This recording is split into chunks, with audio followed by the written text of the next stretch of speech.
नमस्ते दोस्तों, स्वागत है आपका फिर से हमारे चैनल पर एक नई कहानी के साथ। एक छोटे से गांव में रामलाल नाम का एक दुकानदार रहता था। रामलाल की दुकान गांव की सबसे पुरानी दुकान थी, जहां लोग अपनी ज़रूरत की सारी चीज़ें खरीदने आते थे। लेकिन रामलाल की एक बुरी आदत थी, वह बहुत लालची था। वह अपने ग्राहकों से ज़्यादा पैसे वसूलने और उन्हें घटिया सामान बेचने के चक्कर में रहता था। रामलाल का मानना था कि जितना ज़्यादा वह लोगों से पैसा लेगा, उतना ही अमीर बनेगा। वह अक्सर सामान का वजन कम करता था या खराब माल को अच्छे दामों पर बेचता था। गांव के लोग उसकी दुकान पर जाते तो थे, लेकिन उसकी लालच के बारे में भी सब जानते थे। लेकिन गांव में कोई और दुकान नहीं होने के कारण वह मजबूर थे। एक दिन गांव में एक नई दुकान खुली।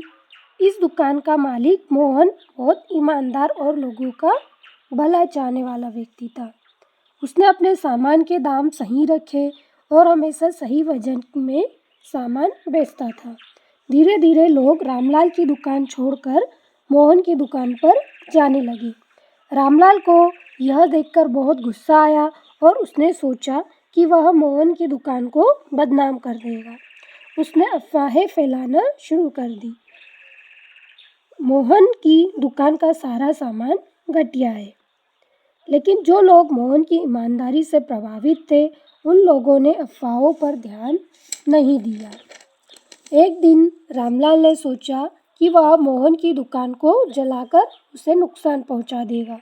लेकिन जब वह रात में आग लगाने जाने लगा, तो खुद उसी आग में फंस गया। उसका खुद का घर जलकर राख हो गया। गांव वालों ने उसे बचाया। जब उसकी असलियत जानी, तो उन्होंने उसकी दुकान से सामान खरीदना बंद कर दिया। आखिर में रामलाल ने अपनी गलती को समझा और गांव वालों से माफ़ी मांगी। उसने ईमानदारी से व्यापार करने का वादा किया।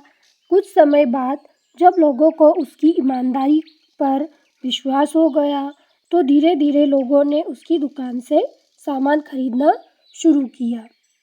इस कहानी से हमें यह शिक्षा मिलती है कि लालच हमेशा नुकसानदायक होता है। ईमानदारी और सच्चाई से ही जीवन में सफलता प्राप्त की जा सकती है। ऐसी और भी मज़ेदार कहानियाँ सुनने के लिए आप हमारे चैनल को सब्सक्राइब करें और नीचे दिए गए बेल आइकन पर भी प्रेस करें। धन्यवाद।